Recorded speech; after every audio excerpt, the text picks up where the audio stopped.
Bonjour et bienvenue, voici notre tour d'horizon économique, géopolitique et boursier. Et pour comprendre comment tourne la planète finance et lorsque sa croissance est au ralenti, c'est sur la bourse au quotidien et nulle part ailleurs. Et l'épisode du jour s'intitulera la croissance européenne commence à laisser une longue traînée de bave derrière elle.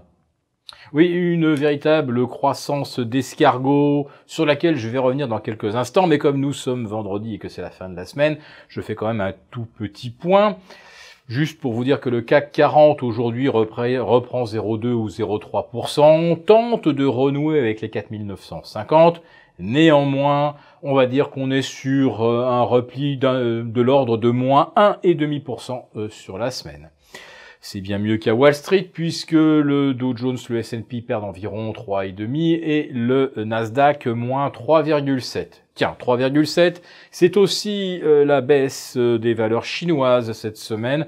C'est vrai que ce matin, la bourse de Shanghai a littéralement décroché de moins 2,5%, alors que les signaux économiques se dégradent, tant du point de vue de la consommation que du crédit. Et oui, malgré toutes les incitations, on constate que l'accroissement du crédit n'est pas aussi rapide que le souhaiterait la Banque centrale, et surtout pas assez rapide pour soutenir la croissance chinoise. Mais voilà, ce matin, je voulais vous parler plutôt de la croissance européenne. Après le petit coup de mou du troisième trimestre, et on nous disait ce sera ponctuel, passager, c'est surtout avec l'Allemagne, le secteur automobile, le changement des normes environnementales, les normes de pollution, ça a provoqué un petit effet retard qui sera rattrapé. Eh bien, non, ça ne va pas être rattrapé. Je prends mon anti-sèche et pour vous citer donc les chiffres allemands, le flash composite recule de 53,4 à 52,2.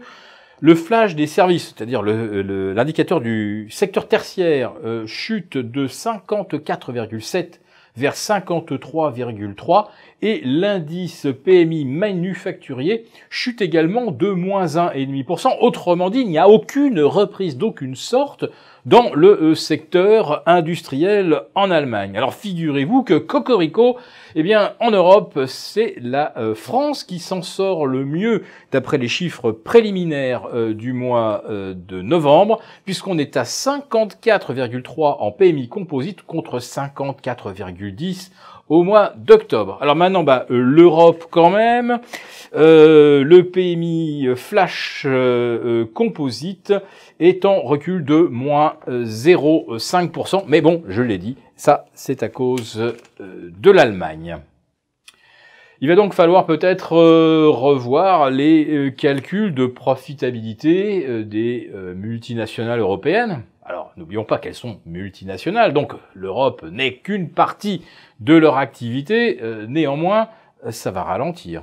Et puis si on en croit l'OCDE dont je vous parlais la veille, à l'échelle mondiale, la croissance ralentit également à 3,5 contre 3,7 en 2019 et peut-être seulement 3% en 2020 si le climat de guerre froide s'instaure entre la Chine et les États-Unis.